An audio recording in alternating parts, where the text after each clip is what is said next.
Hey guys, welcome back to my channel Moumita's life and more. তোমরা সবাই কেমন আছো? আশা করছি খুব খুব খুব ভালো আছো। আমিও খুব ভালো আছি। চলে এসেছি আবার একটা নতুন ফ্রেশ ভিডিও তোমাদের সাথে শেয়ার করতে। তো আজকের ভিডিওটা শুরুয়াত করলাম।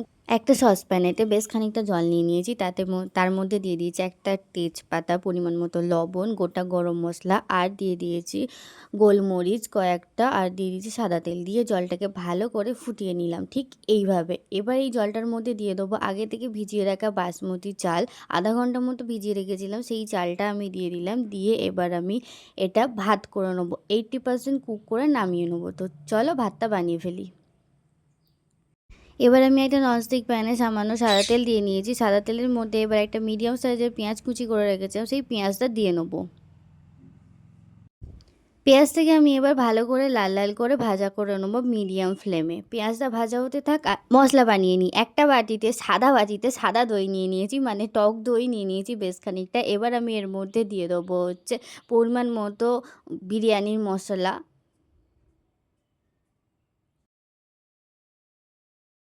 আরে বাবা গো, বিরিয়ানি মশলা দিয়ে তো গোটা মশলা বেরোচ্ছে, দেখো একটা লবঙ্গ বেরিয়ে গেছে। তো চলো লবঙ্গটা ফেলে দিই।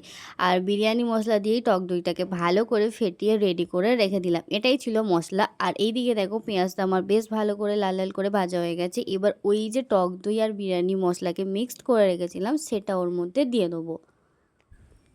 তো মশলা তো দেওয়া হয়ে গেল। এখানে আমার মশলাটা একটু গাঢ় লাগছে, তার জন্য আমি এটা সামান্য একটু জল দিয়ে দেবো। বিরিয়ানি যে বাটি, মানে বিরিয়ানি মশলাটা যে বাটিতে বানিয়েছিলাম সেই বাটিতে জল দিয়ে ভালো করে গুলে নিয়ে সেটা দিয়ে দিলাম।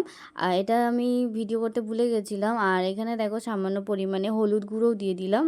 তো আরও একটু জল দিয়ে দিলাম, এখানে আমার অনেকটাই মোটা লাগছিলো মশলাটা, সেই জন্য। তো এবার চলো আমি মশলাটাকে ভালো করে কষিয়ে নিই। তো চলো।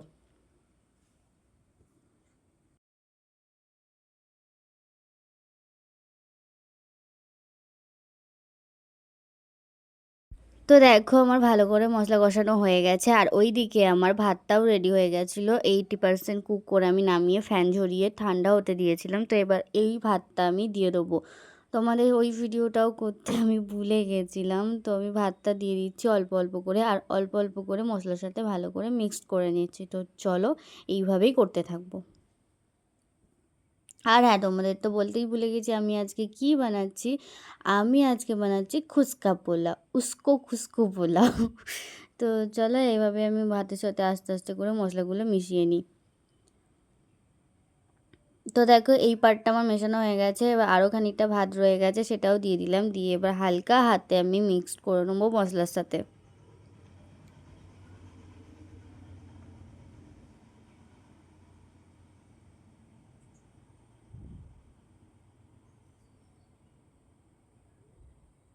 ও হ্যাঁ, মেশানোর আগে আমি দিয়ে দিলাম একটু পরিমাণ মতো নুন। নুনটা আমার একটু কম লেগেছিলো। আর দিয়ে দেবো সামান্য একটু কেওড়া জল আর গোলাপ জল।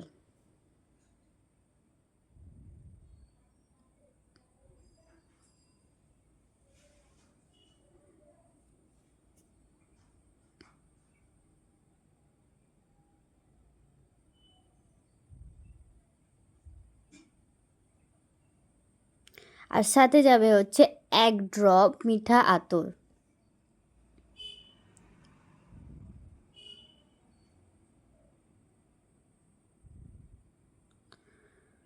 তো এবার আমি ভালো করে আরও একবার রাইসটাকে আমি মিডিয়াম ফ্লেমেতে নাড়াচাড়া করে মিক্সড করে নেবো।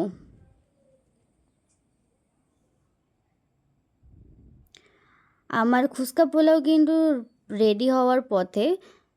আমার কিন্তু ভালো করে রাইসটা মিক্সড করা হয়ে গেছে। এবার আমি এটাকে লো ফ্লেমে 10 মিনিটের জন্য দমে বসাবো। তো চলো দেখা হচ্ছে 10 মিনিট পর।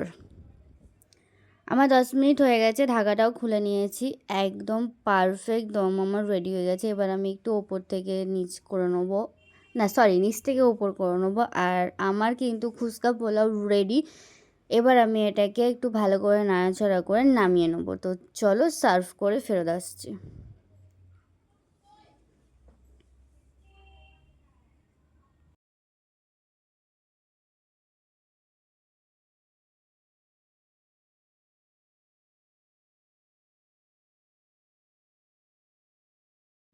তো দেখো আমার সার্ভ করা হয়ে গেছে, আমার ফুচকা পোলাও রেডি হয়ে গেছে। তোমাদের ভিডিওটা কেমন লাগলো প্লিজ কমেন্ট করে জানিও। যদি ভালো লেগে থাকে তাহলে একটা লাইক করো, কমেন্ট করো, শেয়ার করো। আর আমার চ্যানেলে যারা নতুন আছে আমার চ্যানেলটাকে সাবস্ক্রাইব করে আমার পাশে থেকো। আর অবশ্যই বাড়িতে একবার ট্রাই করতে ভুলো না। দেখা হচ্ছে নেক্সট ভিডিও, ততক্ষণের জন্য